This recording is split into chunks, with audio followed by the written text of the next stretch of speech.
Hello everyone. हाँ जी, आज हम न्यू यूनिट स्टार्ट करने जा रहे हैं, केमिकल काइनेटिक्स। Chemical kinetics.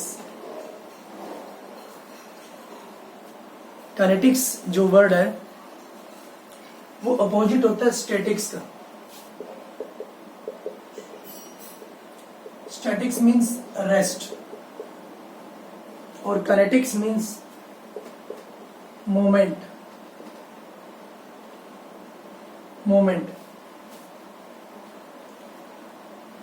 और यहां पर मूवमेंट है केमिकल्स की, या फिर हम बोल सकते हैं movement of chemical reaction. Moment of chemical reaction या फिर speed of chemical reaction. Speed of या फिर रेट ऑफ केमिकल रिएक्शन कि कोई केमिकल रिएक्शन एग्जिस्ट करती है तो वो किस स्पीड से एग्जिस्ट करती है, किस रेट से एग्जिस्ट करती है, वो स्पीड हम इसमें डिटरमाइन करेंगे। जो ये यूनिट है केमिकल काइनेटिक्स, इसको हम अपोजिट बोल सकते हैं थर्मोडायनेमिक्स का।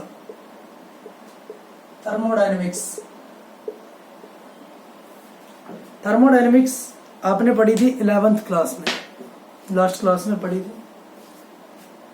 थर्मोडायनेमिक्स में हम पढ़ते थे किसी भी रिएक्शन की स्पॉन्टेनिटी, कि कोई रिएक्शन स्पॉन्टेनियस होगी या नॉन स्पॉन्टेनियस होगी, कोई रिएक्शन एग्जिस्ट करेगी या नहीं एग्जिस्ट करेगी, और एग्जिस्ट करेगी तो उनकी एग्जिस्टेंस की क्या क्या कंडीशन होगी। गिब्स एनर्जी कम होगी, एंथैल्पी ज्यादा होगी, कम होगी, ठीक है, ये सारी चीजें हम डिस्कस किए थे। लेकिन इस यूनिट में हम डिस्कस करेंगे कि उस केमिकल रिएक्शन की जो एग्जिस्ट करती हैं, जो थर्मोडायनेमिक्स प्रूव कर चुका है कि एग्जिस्ट करती है, उसकी रेट क्या होगी, उसकी एग्जिस्ट करने की स्पीड क्या होगी। वो केमिकल रिएक्शन फास्ट होगी, वो केमिकल रिएक्शन स्लो होगी, ठीक है। उस स्पीड के बारे में हम बात करते हैं इस चैप्टर के अंदर, ठीक है। तो सबसे पहले तो हम डिफाइन करना चाहेंगे केमिकल काइनेटिक्स को, कि केमिकल काइनेटिक्स होता क्या है। हाँ जी,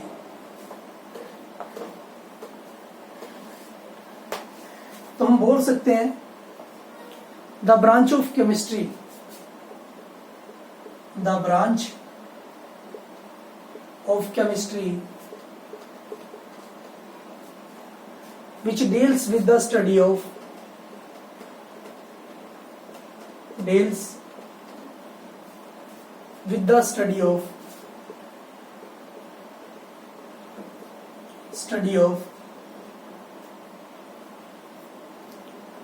speed or rate of the chemical reaction।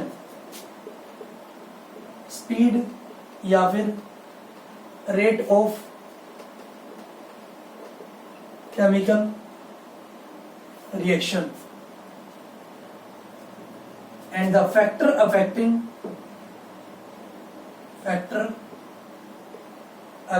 the chemical reaction and the mechanism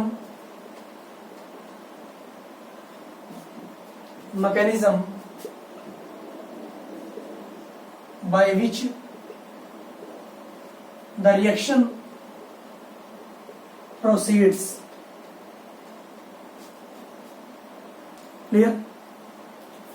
उसने क्या बोला है? The branch of chemistry which deals with the study of speed या फिर रेट ऑफ केमिकल रिएक्शन। वो ब्रांच केमिस्ट्री की जो किसी भी केमिकल रिएक्शन की स्पीड को बताता है, या फिर factor affecting the chemical reaction, कौन कौन से फैक्टर अफेक्ट करते हैं केमिकल रिएक्शन पर, and the mechanism by which the reaction proceed, और वो क्या मैकेनिज्म है, क्या पाथवे है जिससे कि कोई रिएक्शन प्रोसीड करती है या कोई रिएक्शन चलती है। अगर हम फैक्टर्स की बात करें तो जैसे टेम्परेचर क्या अफेक्ट करेगा केमिकल रिएक्शन पर, डिक्रीज करने से क्या होगा, इंक्रीज करने से क्या होगा, प्रेशर डिक्रीज करने से क्या होगा, टेम्परेचर, प्रेशर, कंसंट्रेशन सब हम इसमें डिस्कस करेंगे। मैकेनिज्म किस पाथवे से ये प्रोसीड होंगी, इनकी पोटेंशियल एनर्जी क्या होगी, इनकी एक्टिवेशन एनर्जी क्या होगी, वो सारी के सारी चीजें हम इसमें डिस्कस करेंगे। ठीक है, केमिकल काइनेटिक्स में। तो सबसे पहले हम क्लासिफिकेशन की ओर बढ़ते हैं। Classification of reaction on the basis of their rates.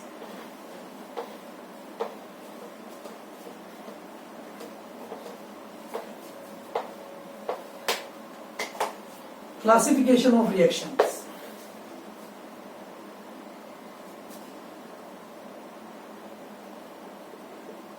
Classification of reaction on the basis of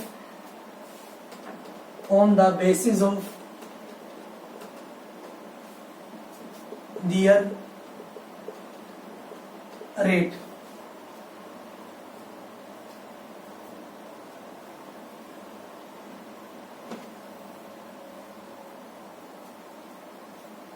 हाँ जी, रेट के हिसाब से हम कैसे क्लासिफाई कर सकते हैं किसी भी केमिकल रिएक्शन को। सबसे पहले हम बोल सकते हैं very fast reaction. Very fast reaction, जो रिएक्शन बहुत ज्यादा फास्ट होंगी, जो रिएक्शन प्रोसीड हो जाएंगी, कंप्लीट हो जाएंगी फ्यू सेकेंड्स के अंदर, प्रोसीड इन फ्यू सेकेंड्स, जो रिएक्शन प्रोसीड हो जाएंगी कुछ सेकेंड्स के अंदर, उनको हम कैटेगराइज करते हैं वेरी फास्ट रिएक्शन की टर्म में। जैसे सिल्वर नाइट्रेट प्लस NaCl, ये बनता है मेरे पास AgCl, silver chloride plus sodium nitrate NaNO3। ये रिएक्शन कुछ ही सेकंड में प्रोसीड हो जाती है, कंप्लीट हो जाती है। तो इसको मैं वेरी फास्ट रिएक्शन की क्रम में कैटेगराइज करूंगा। नेक्स्ट है very slow reaction. Very slow reaction proceed होंगी कुछ दिनों में या फिर कुछ मंथ्स में, प्रोसीड्स इन डेज और मंथ्स। कहीं कहीं दिन भी लगा देती है, कहीं कहीं महीने भी लगा देती है ये रिएक्शंस प्रोसीड होने में। जैसे rusting of iron,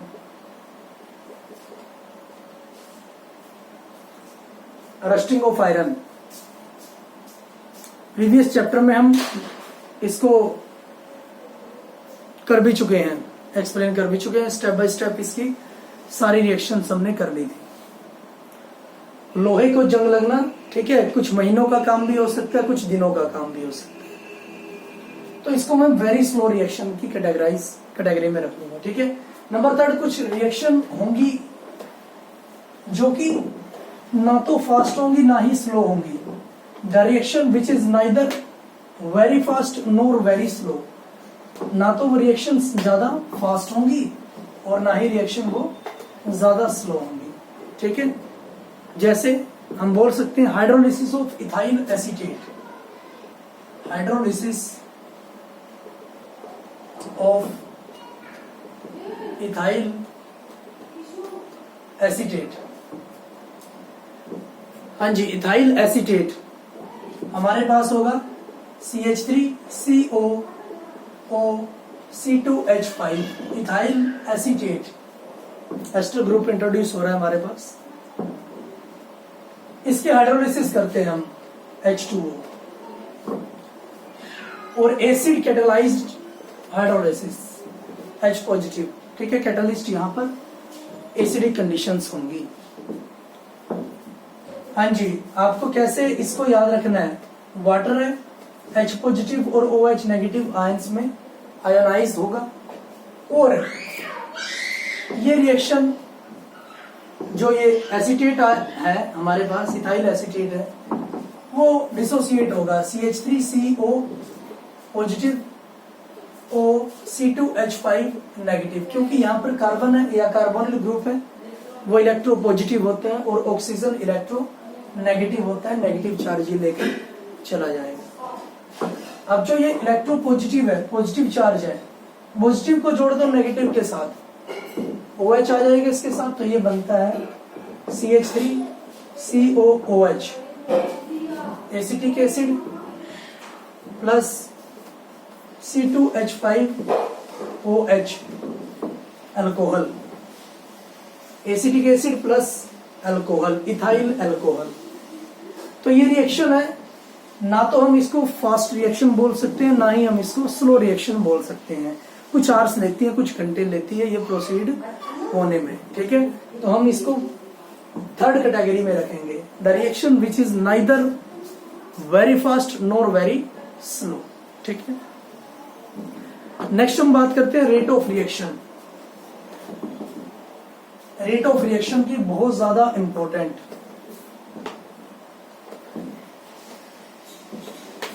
rate of reaction,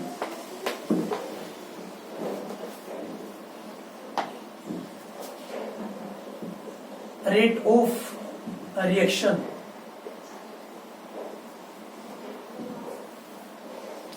rate of reaction को हम मेजर करते हैं कंसंट्रेशन की टर्म में, कि कोई भी रिएक्शन है उसमें जो रिएक्टेंट है उसकी कंसंट्रेशन तो घटती है, जब भी कोई रिएक्शन कंप्लीट होती है, प्रोसीड होती है, तो रिएक्टेंट की कंसंट्रेशन तो घटती है और प्रोडक्ट की कंसंट्रेशन बढ़ती है, ठीक है।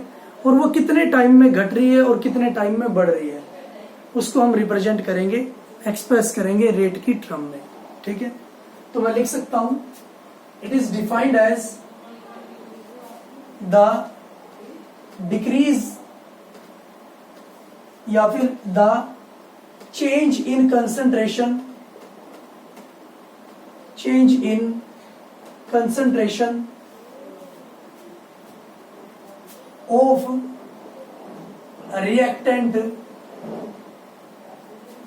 And product, change in concentration of reactant and product with respect to time, with respect to time in a chemical reaction, in a chemical reaction। क्या बात करता है वो, कि किसी भी केमिकल रिएक्शन में प्रोडक्ट की या फिर रिएक्टेंट की कंसंट्रेशन का चेंज होना विद रिस्पेक्ट टू टाइम, हम क्या निकाल सकते हैं, रेट ऑफ रिएक्शन। जैसे हमारे पास एक रिएक्शन है, रिएक्टेंट से प्रोडक्ट जा रहा है R2P, R हमारे पास है रिएक्टेंट और P है मेरे पास प्रोडक्ट।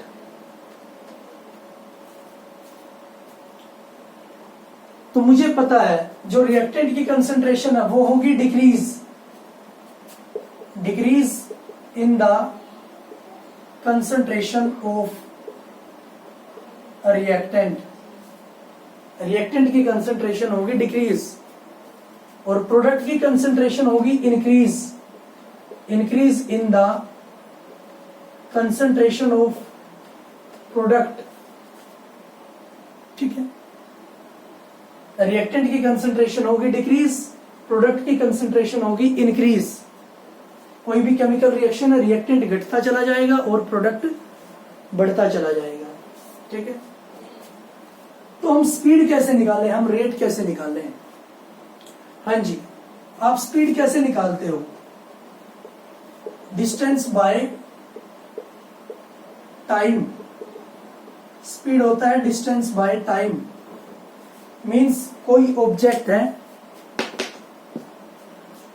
उसने कितना डिस्टेंस ट्रेवल किया है और कितने टाइम में, जैसे मैंने बोला है कि किसी ऑब्जेक्ट ने 10 किलोमीटर ट्रेवल किया है 10 मिनट्स में, तो मैं उसकी स्पीड निकाल सकता हूं 10 किलोमीटर पर 10 मिनट्स। ठीक है, मतलब टाइम के जो कोरोस्पॉन्डिंग है डिस्टेंस, उससे ही हमारी स्पीड निकलेगी। तो यहां किसी केमिकल रिएक्शन की स्पीड कैसे निकलेगी? कंसंट्रेशन चेंज हो रही है, मीन्स एक की घट रही है, रिएक्टेंट की, प्रोडक्ट की बढ़ रही है, लेकिन कितने टाइम में घट रही है और कितने टाइम में बढ़ रही है। अगर मैं ये बात करता हूं तो मैं किसकी बात करता हूं? स्पीड की बात करता हूं, मैं रेट की बात करता हूं। ठीक है, तो मैं रेट ऑफ रिएक्शन कैसे बोल सकता हूं इस रिएक्शन की, केमिकल रिएक्शन की? ये मेरे पास जो केमिकल रिएक्शन है R2P, इसकी रेट ऑफ रिएक्शन मैं कैसे बोल सकता हूं? रेट ऑफ रिएक्शन मेरे पास होगी decrease in the concentration of reactant. अगर मैं रिएक्टेंट की टर्म में बात करता हूं, decrease in the concentration of reactant R by time, कितने टाइम में डिक्रीज हुई है। या फिर रेट ऑफ रिएक्शन हमारे पास होगी increase in the concentration of product, increase in the concentration of product with respect to time, कितने टाइम में प्रोडक्ट की कंसंट्रेशन इंक्रीज हुई है। ठीक है, कितने टाइम में रिएक्टेंट की कंसंट्रेशन डिक्रीज हुई है और कितने टाइम में प्रोडक्ट की कंसंट्रेशन इंक्रीज हुई है, उससे हम रेट निकाल सकते हैं। क्लियर है? रिप्रेजेंट कैसे करें हम इसको? रेट ऑफ रिएक्शन रिप्रेजेंट हम कैसे करें? अगर मुझे डिक्रीज रिएक्टेंट की टर्म में हम करते हैं तो मुझे पता है decrease in the concentration of reactant, तो डिक्रीज के लिए मैं माइनस साइन लगाऊंगा। ठीक है, with respect to time minus del by del t of concentration R। Clear है? Minus del by del t of concentration R means reactant की concentration कितनी चेंज हुई है टाइम के रिस्पेक्ट में, और चेंज किस रिस्पेक्ट में हुई है? डिक्रीज। चेंज कैसे हुई है? डिक्रीज की टर्म में। उसके लिए माइनस साइन मैंने स्पेसिफाई किया है। या फिर प्लस इंक्रीज इन कंसंट्रेशन,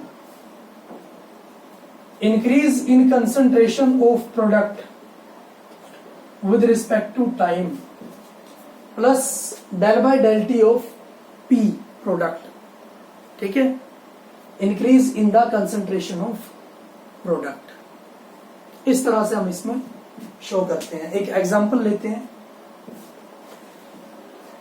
कोई भी केमिकल रिएक्शन हम ले लेते हैं।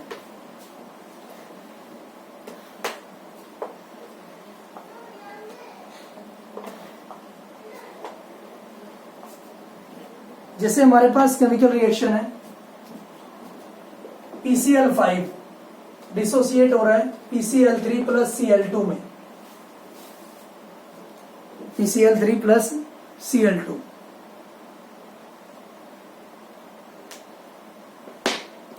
हाँ जी, इसकी रेट ऑफ रिएक्शन हमें बतानी है। रेट, इसके लिए रेट दिखाना है। मुझे पता है ये रिएक्टेंट है और ये है हमारे प्रोडक्ट, तो मैं इसके लिए लिखता हूं decrease in the concentration of del by del t of concentration of PCl5, decrease in the concentration of PCl5 with respect to time. ये दोनों हमारे पास प्रोडक्ट है। Increase means positive, plus increase in the concentration of PCl3 with respect to time. और plus बीच में equal to sign, ठीक है, इक्वल साइन मीन्स मैं किसी भी तरह से निकाल सकता हूं, PCl3 की टर्म में भी, Cl2 की टर्म में भी और PCl5 की टर्म में भी, आंसर मेरा सेम आएगा। हाँ जी, increase in the concentration of Cl2 with respect to time, clear है।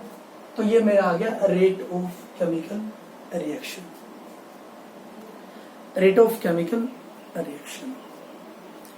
हाँ जी, नेक्स्ट हम बात करते हैं जनरली हम कैसे डिनोट कर सकते हैं। इन जनरल एक रिएक्शन कर लेते हैं। रिएक्शन है A प्लस B से C प्लस D, रेट हमें बतानी है।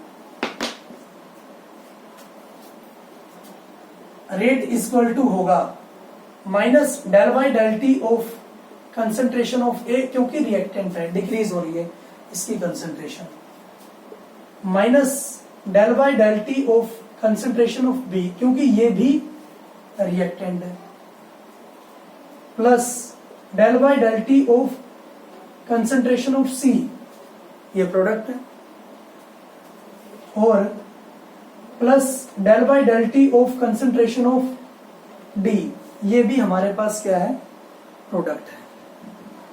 ठीक है, तो इस तरह से इसको हम निकाल सकते हैं। Next unit of rate of reaction, units of rate of reaction.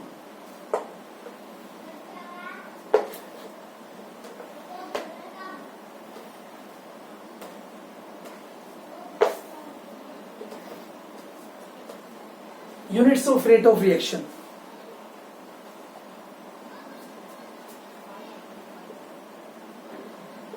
Units of rate of reaction. देखिए अभी हमने बोला है कि जो रेट होगी वो होती है चेंज इन कंसंट्रेशन, चाहे वो कंसंट्रेशन रिएक्टेंट की हो चाहे वो कंसंट्रेशन प्रोडक्ट की हो, with respect to time, change in concentration with respect to time. हाँ जी, तो मैं देखता हूं यहां पर, मुझे पता है जो रेट है कंसंट्रेशन बाय टाइम है, और कंसंट्रेशन क्या होगा हमारे पास, number of moles in volume. जो कंसंट्रेशन होता है वो क्या होता है, N बाय V। N क्या है, number of moles of solute, V हमारे पास होती है वॉल्यूम ऑफ सॉल्यूशन। चाहे आप मोलैरिटी की टर्म में ले लो कंसंट्रेशन को, चाहे मोलैरिटी की टर्म में ले लो, चाहे नॉर्मैलिटी की टर्म में, ठीक है। तो मैं बोल सकता हूं कंसंट्रेशन की जगह मैं लिख सकता हूं number of moles by volume, और इनकी अगर मैं यूनिट की बात करता हूं, नंबर ऑफ मोल्स को मोल्स में ही कैलकुलेट करता हूं और वॉल्यूम को लीटर में कैलकुलेट करता हूं, ठीक है। या फिर मैं बोल सकता हूं जो कंसंट्रेशन की जो यूनिट है, रेट इक्वल टू कंसंट्रेशन की जो यूनिट होगी मोल पर लीटर होगी, मोल पर लीटर डिवाइड बाय टाइम की जो यूनिट होगी वो होगी सेकंड। तो मैं इसके यूनिट लिख सकता हूं रेट की, रेट इक्वल टू मोल पर लीटर पर सेकंड, मोल पर लीटर पर सेकंड। हाँ जी, जो यूनिट होगी वो होगी मोल पर लीटर पर सेकंड, रेट ऑफ रिएक्शन की जो यूनिट होगी। और अगर प्रेशर की टर्म में दे रखी है मुझे, प्रेशर की टर्म में अगर मुझे यूनिट दे रखी है, हाँ जी, तो मैं लिख सकता हूं कोई गैसियस रिएक्शन है, मान लो मेरे पास इन गैसियस स्टेट,